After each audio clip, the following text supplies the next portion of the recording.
The three Buddhist principles on early Buddhist psychology, which we have discussed so far, combine to dispense with the notion of mental sustain. In use of these three principles, there is no thing in excess, uh, beneath or behind the mental phenomena into which the mental cranium is analyzed. Strictly speaking, consciousness is neither that which cognites agents nor that throughout which connection takes place instrument, but it only the process of cognition and object. Consciousness is not an entity that exists, but an event that occurs and occurrence. Due to the appropriate condition, it is an activity, yet an activity without an actor behind it. The, the point being emphasized is that there is no conscious subject behind consciousness.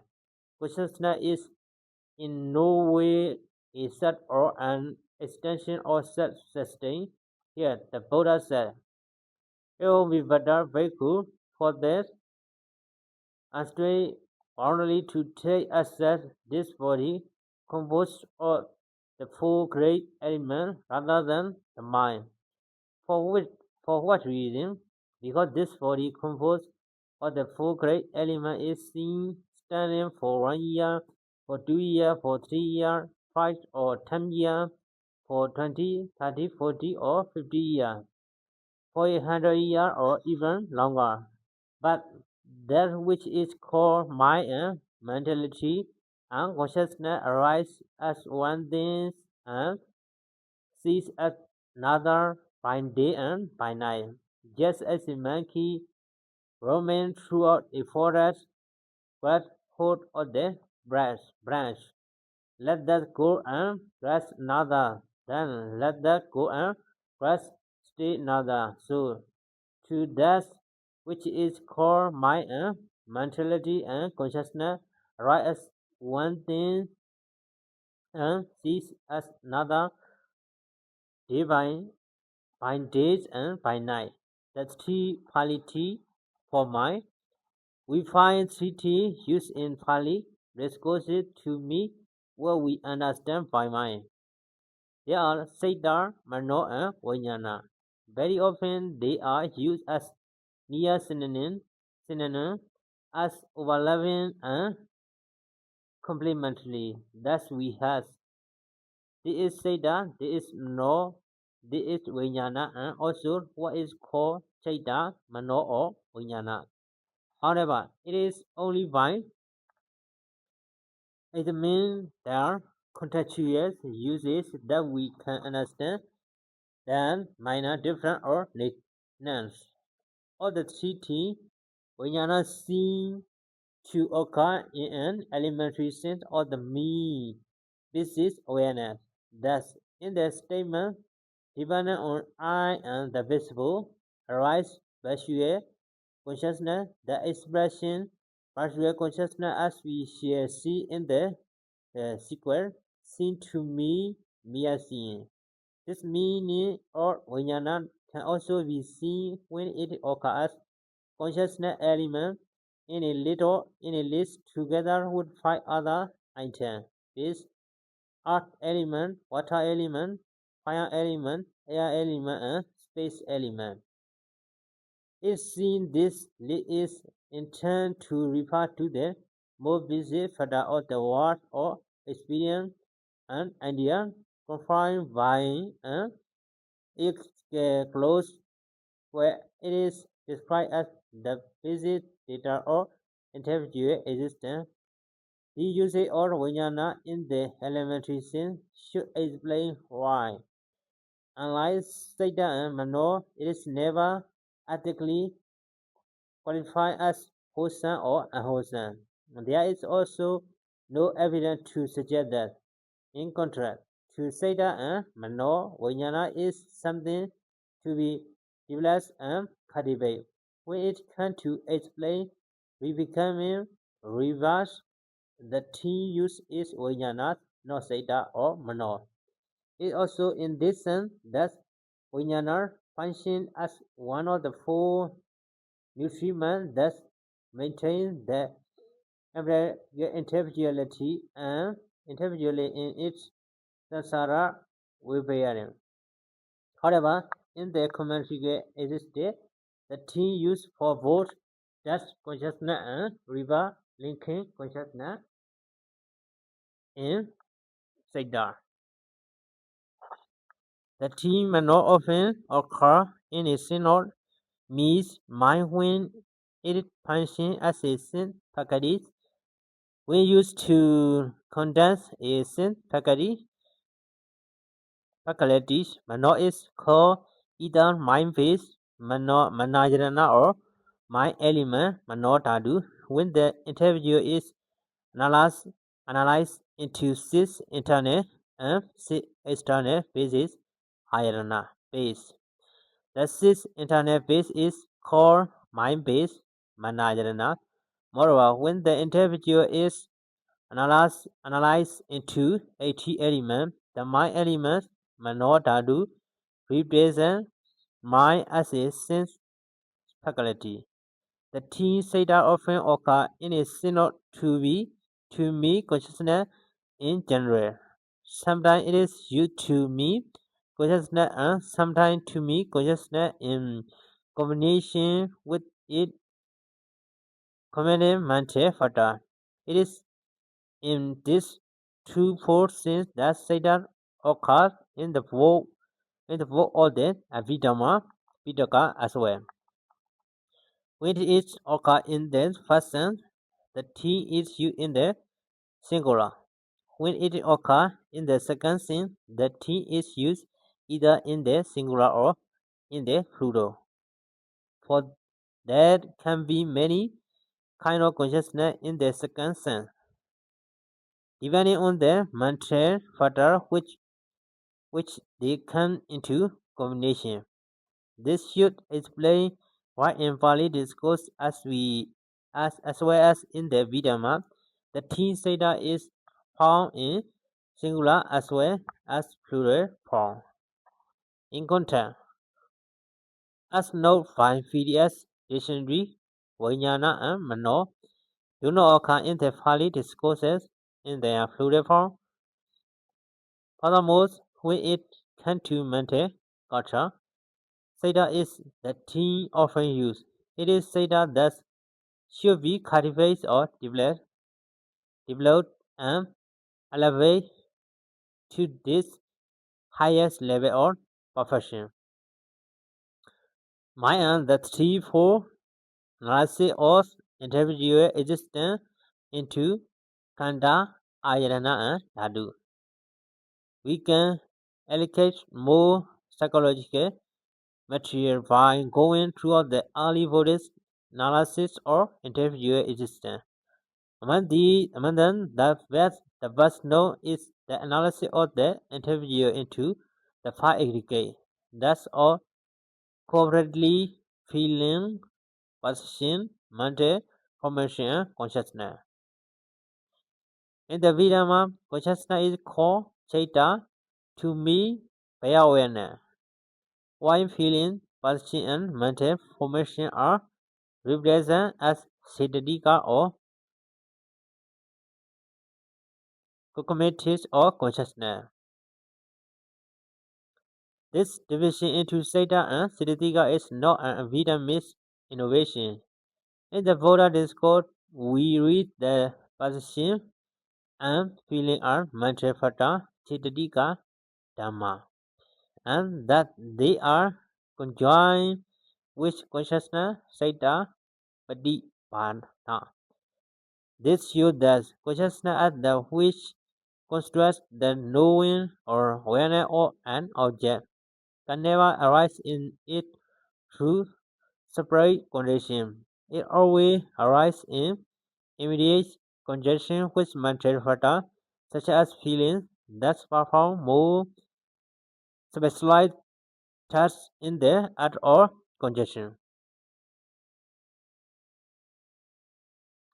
The aggregates or feelings represents the affective dimension of our psychological experience.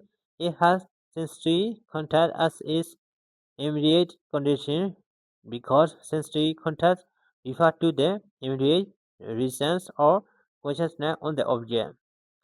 There cannot be any cognitive act which is not affected by the object or cognition.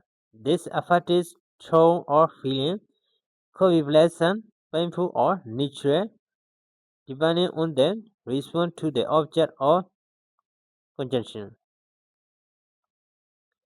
The dark space or feeling delicate in line thus divides the affective quality into pleasant and painful.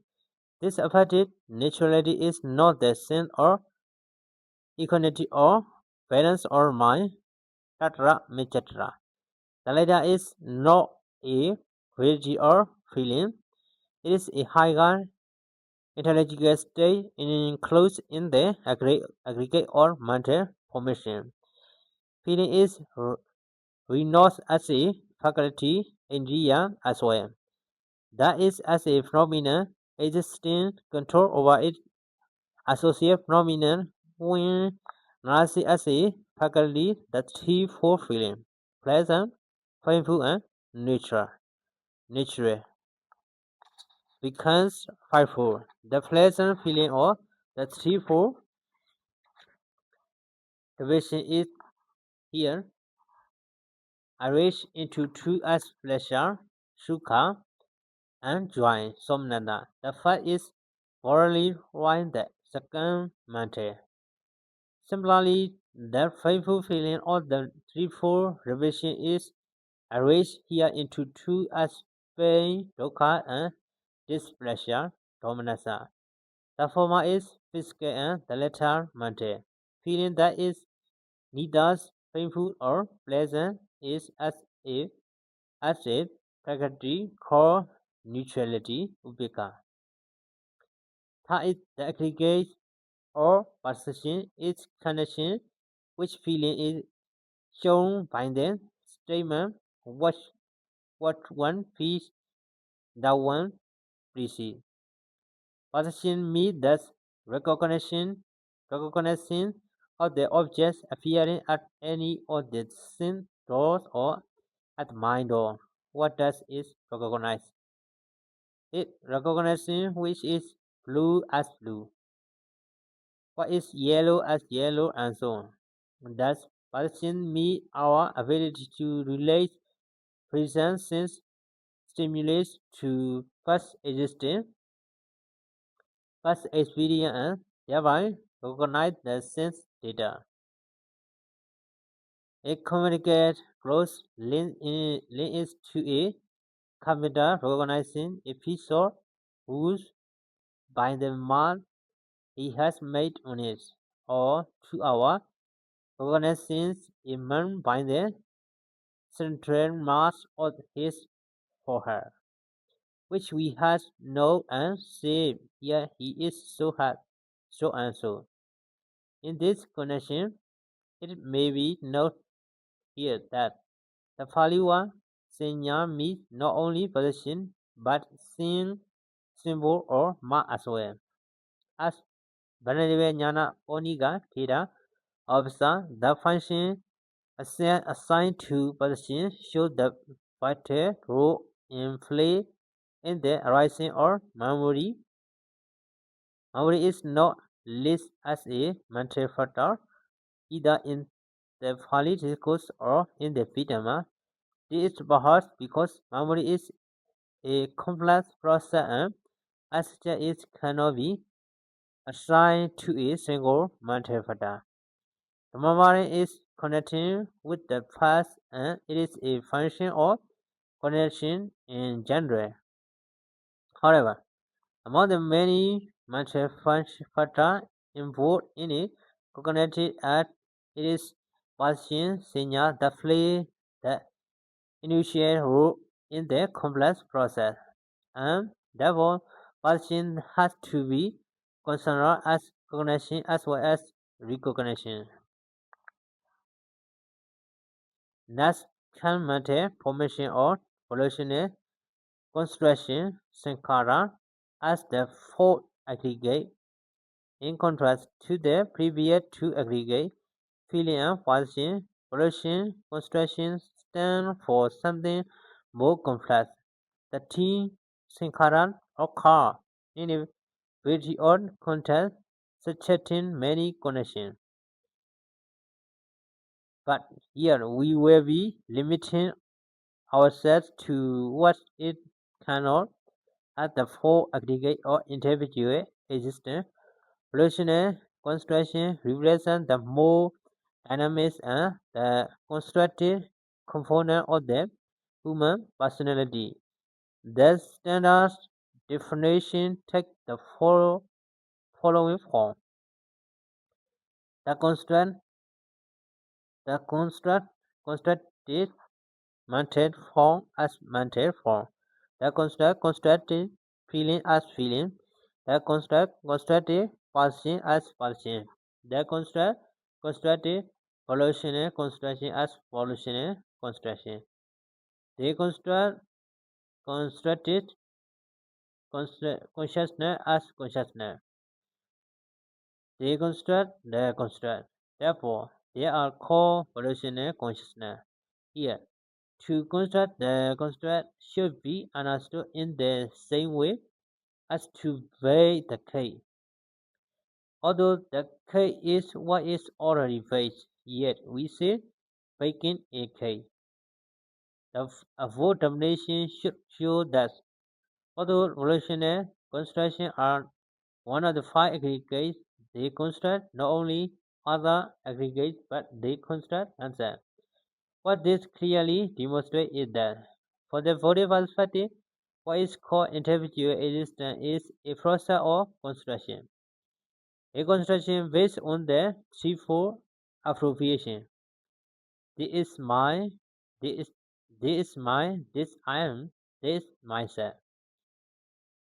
This is principally why, as we shall see in our chapter on Nirvana, Nirvana is defined as deconstruction with Sankhara.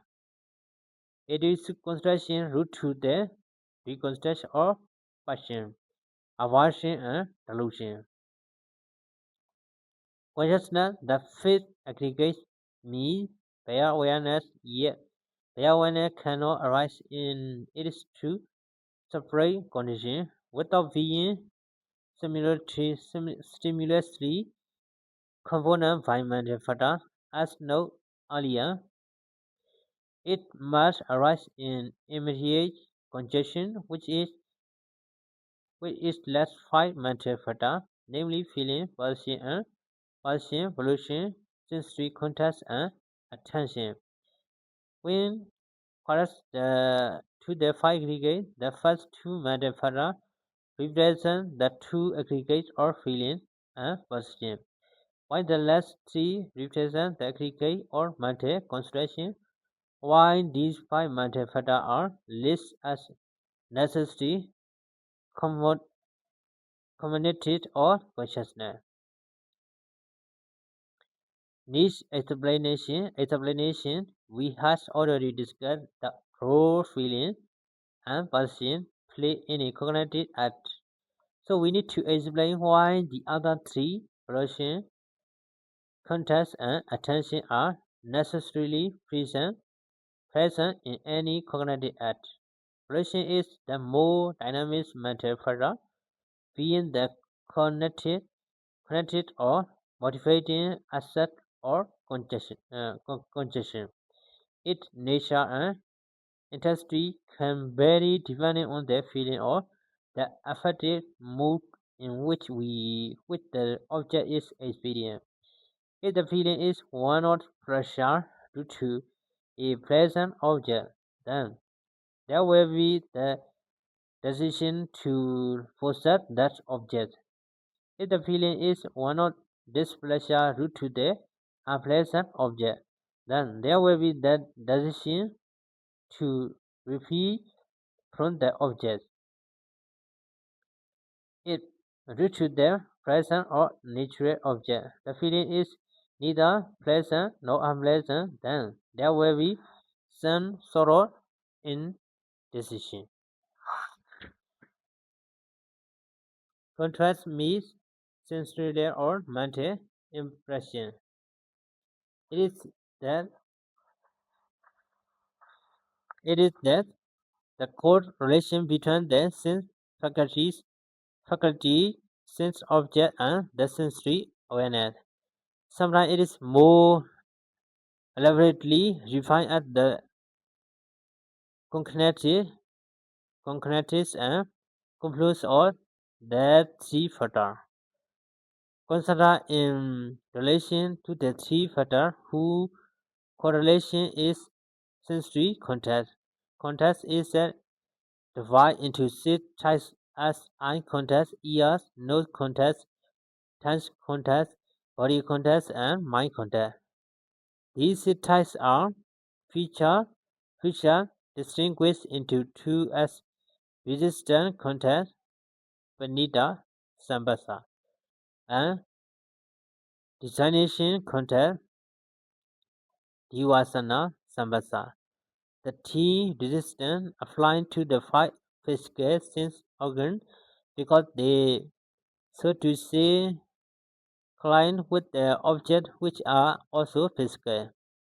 So resistant contact is so called because it arises with the fivefold physical sensory affairs as its base, which is called discrimination contact is another expression for mind contact.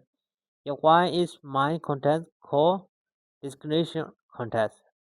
This is a question to which there does not seem to be a clear answer to the Pali commentary existence. However, if we go by the Sanskrit Buddhist existence, we can find a scientific explanation for this thing. Here it is said that discrimination Adivisana Adivasana is another expression for name. Speech is its own name. It eliminates the meaning of name. Therefore, discrimination means name. Name is the object for excellent or context associated with mind consciousness. It is inferred that throughout visual consciousness, one known fluid Nala Vinyadi. But one does not know its fluid. Throughout mental consciousness, one known fluid Nala Vijanadi, and one also known as its fluid Nala Iti Sa Vijanadi.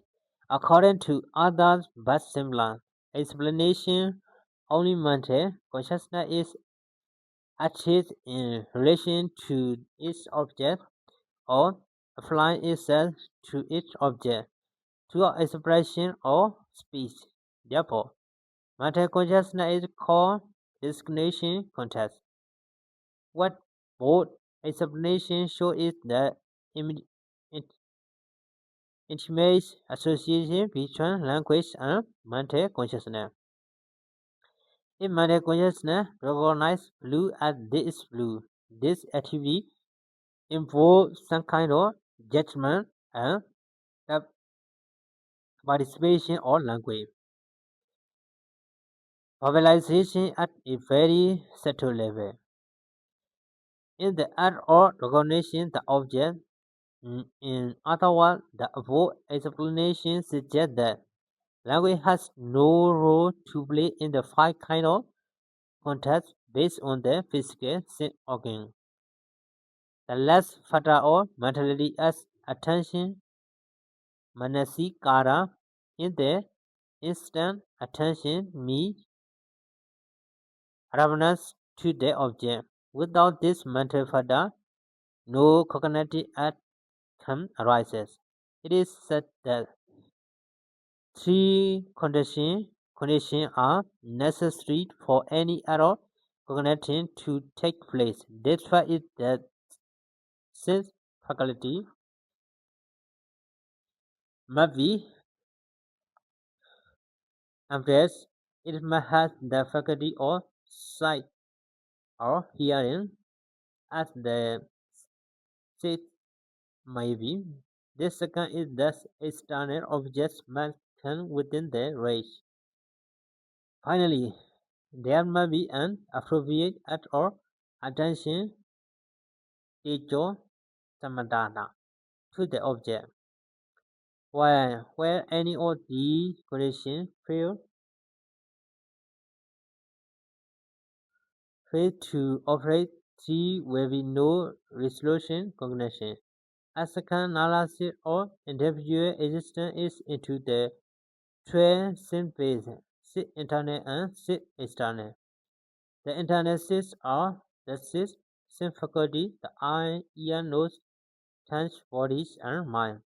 The six external are the cooperation objective base, the visible, sound, smell, taste, touch, and mental object. In this division, while mind-based management represents mind as a sin faculty or its objective data is Sesame under them based on mind object Dhammayana. It should be noted here that the three matter aggregates or feeling, passion and matter formation also fall under the base of mind object. Since mind base is internal and the base of mind object is external. At the segregate observe the principle of extremely of the element in relation to other is recognized in the matter sphere as well. For it is threefold division when the mind with the mind faculty become the subjective part, such as things as feeling, passion, and so on, are placed in the object part within the base or mind base. The Buddhist distinction between the internal and external, it may be noted here, does not correspond to the modern distinction between the subject and the object. This situation is perhaps traceable to the Buddhist tenet of a set identity and as the agent or expedient. From the Buddhist perspective, the analysis of into the 12 ways also shows that what we call individual existence is, in fact, a process of interaction between the internal faculty and external object. That's how analysis of individual existence into 80 elements that do is an expansion of the analysis into 12 phases throughout the addition of the same kinds of consciousness which arise from the contact between the same faculty and the object. The six addition items are the visual, auditory, auditory, olfactory, gustatory, tasty, and mental consciousness. It will be noted that it this analysis consciousness in this analysis consciousness at the which constitute no in representation by one element called the mind element mano tadu.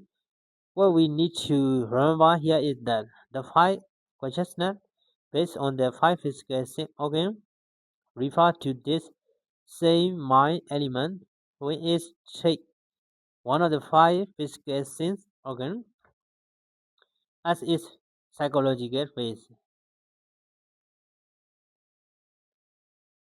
The sixth consciousness, which is mind consciousness, is the consciousness having named sensual object. The related position of the mind element and the sixth kind of consciousness to show that mind is its capacity as a sense faculty perform two functions. One is its function as that which cognites non-sensual object, as the sense faculty sensitive to idea. Second is its function as the which it organize, and integrates the separate experience of the investigation faculty. While each separates in its own sphere, the mind is the result of them all. One important idea that we can elicit from the analysis into 80 elements is that consciousness is neither a soul nor an extension or so sustained. It is mental phenomena that come into being as a result of certain conditions.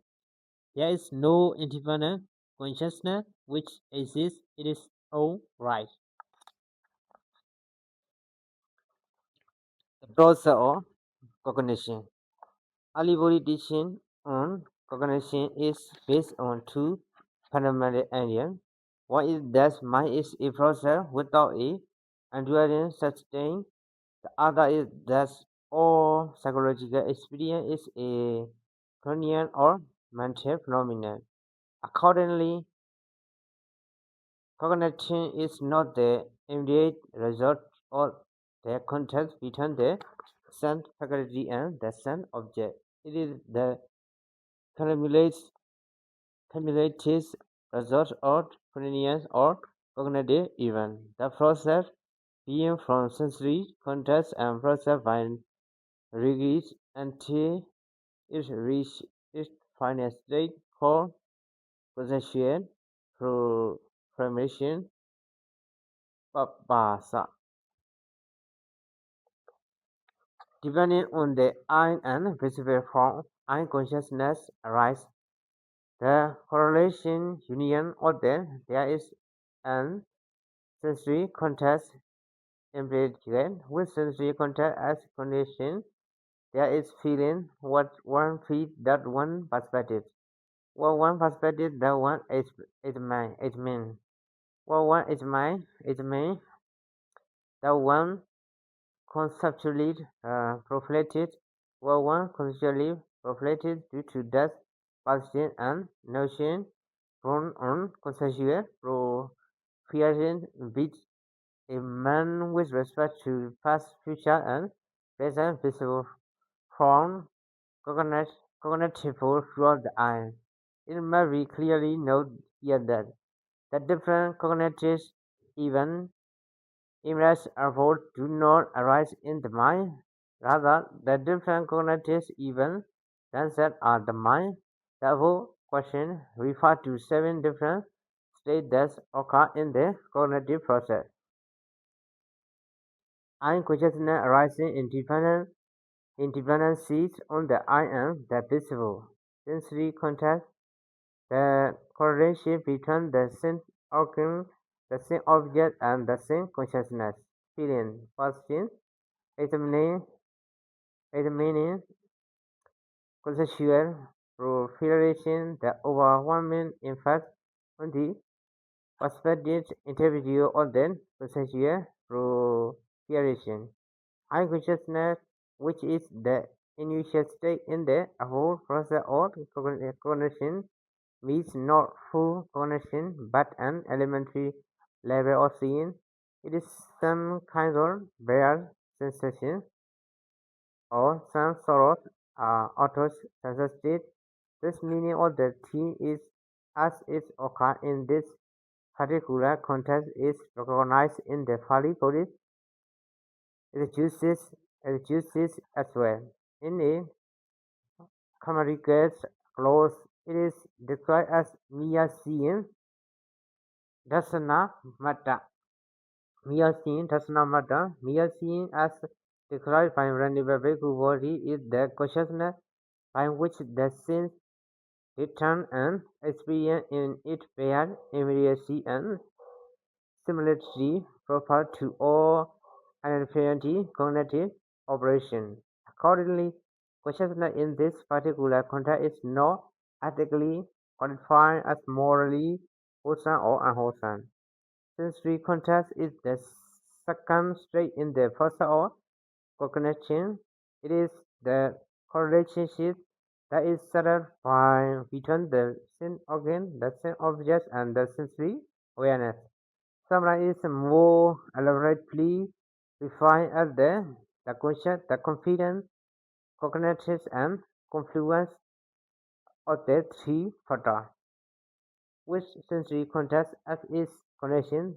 The third stage in the cognitive process is feeling. It is the affective tone brought about by the object.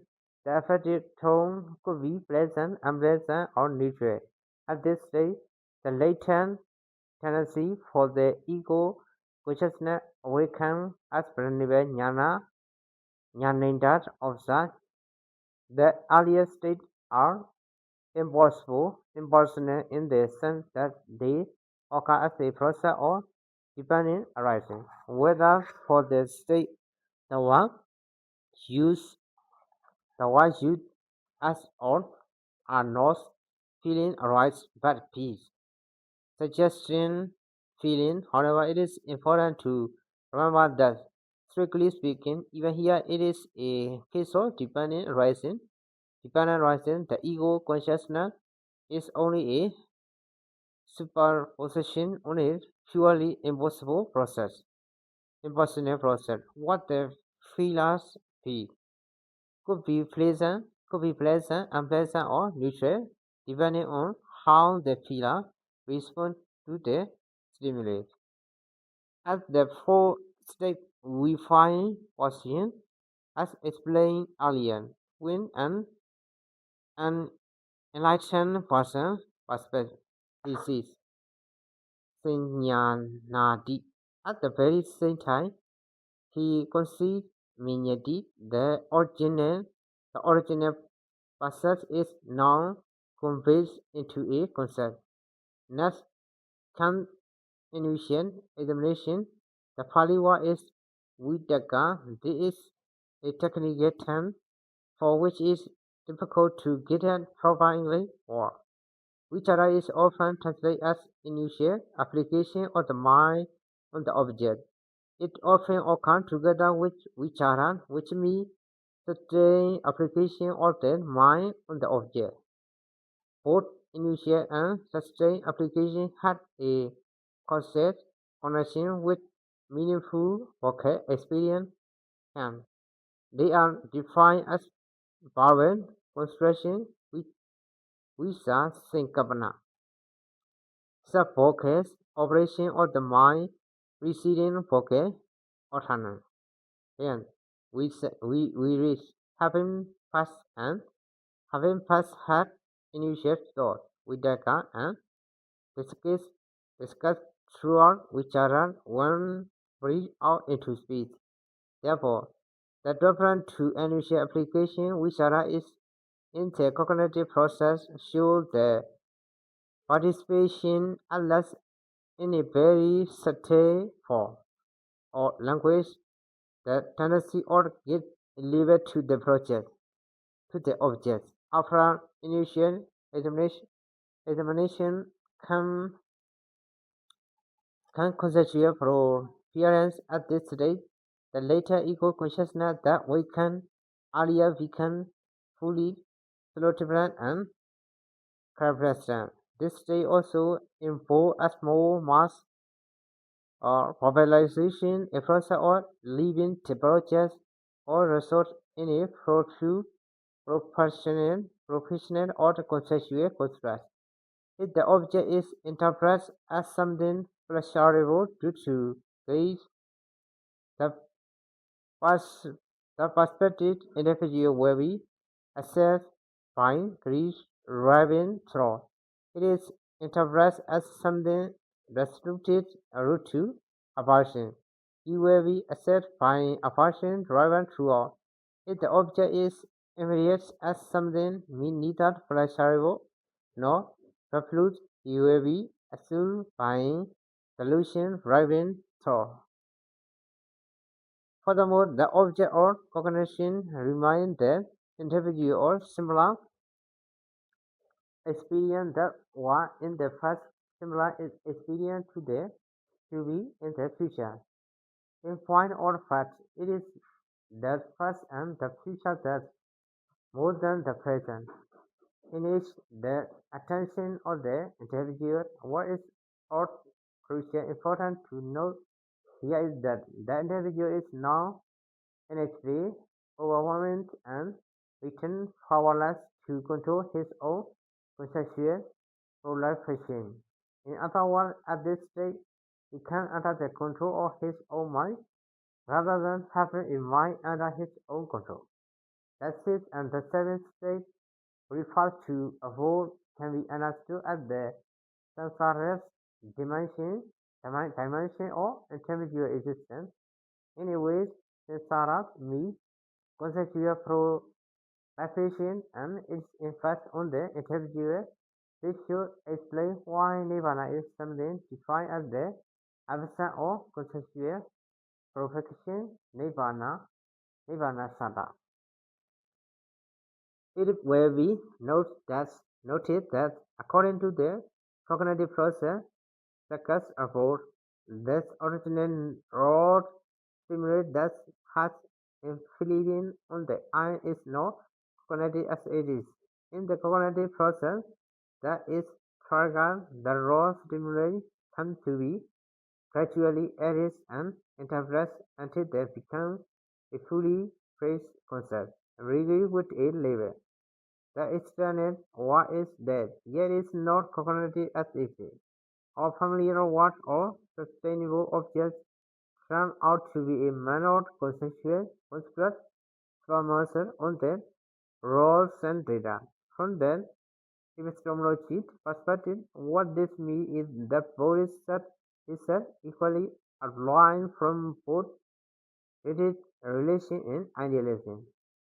What we cognize is not mind-made, but mind-interpreted. The mind-body relationship.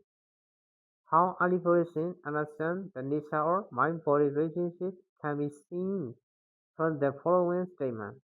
On the interpretable nature between consciousness, Vijnana on the one hand, materiality, Nama Dubar on the other.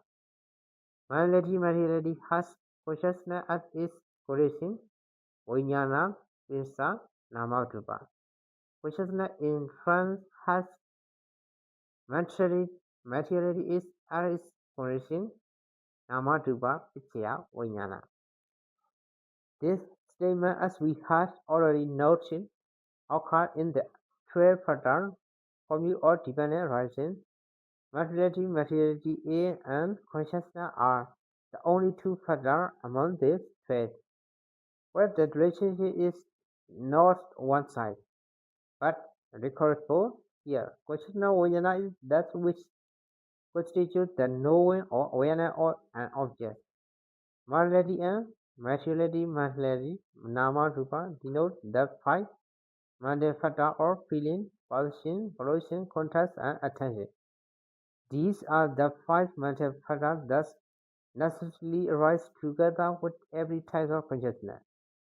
Materiality in materiality denotes the four great material elements: art, poetry, and extension, water, spirit, and equality, fire, temperature, or force and heat. The air, distance, and mobility, along with this matter that is depending on the four great material elements. In this particular context, the all refers not to matter in general, but to the original matter that enters into the composition of living being.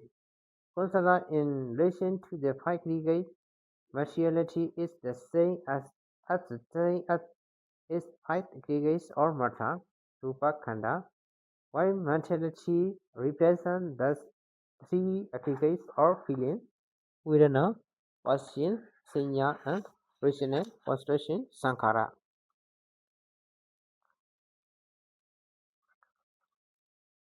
This theoretical depending on consciousness and mentality materiality is compared to two shades or rich leaning against each other, just as it felt to bias or reach were to stand on supporting the other. Even so, consciousness is depending on mentality and materiality, and materiality is depending on the consciousness. If one of the two vanishes or reach is run off, the other one go for on. As to the hypnotic depending on consciousness and materiality, we find the following word of the Buddha. Then, Bhikkhu, if according to me, when what is it that consciousness can to be? But what is consciousness condition? Then, Bhikkhu, throughout careful attention, the truth plays in me a very buying wisdom. When there is materiality, consciousness comes to be. Consciousness has materiality as its condition. Then, Bhikkhu, it occurred to me that consciousness from birth, it does not go to shut down materiality. Is to this extent that one may be born and age and time, pass with and reborn. That is when there is consciousness with mentality and materiality at the condition. It is thus one thing's essential interpretations or consciousness and materiality that the whole Sansara process or part and that revolve. In this sense, then hypnotic dependence constitution the irreducible ground of Sansara existence. This duration remains the same all throughout life, whether the dependently arising city is fade back to the remote past or fade forward to the distant future. It is to this extent, namely the reciprocal depending on consciousness and materiality, that all distinction, discretion, and linguistic experience expression can go and no future. For all notes above, consciousness and materiality represent that five aggregate into which intermediate existence and as analyzed. The either careful or the one of experience is compared with the five aggregates. No expression can go beyond them. All interpretation or clarification of views and ideologies coming under both spiritual eternalism and annihilationism, materialism are all based on them. The same situation is true of right view as well. Even right views cannot go beyond the five aggregate. If the wrong view says the planet or aggregate is mine, that is I'm. That is mindset. The right view says that is not mine. I'm not this. This or this not mindset. The idea that consciousness does not go beyond materiality, but from materiality is of great philosophical significance. It is mostly consciousness that is identified as the unchanging subject, as the agent or experience, as the quality or permanence, so it not as the soul itself. Yet despite this, when the Buddha says the consciousness is forever driven on materiality, he aims to show that interior existence cannot be reduced to mind idealism that amount to a complete rejection of spiritual eternalism, which revelates the metaphysical version of the self. Again, the fact that materiality cannot be separate from materiality and that both materiality and materiality are necessarily dependent on consciousness shows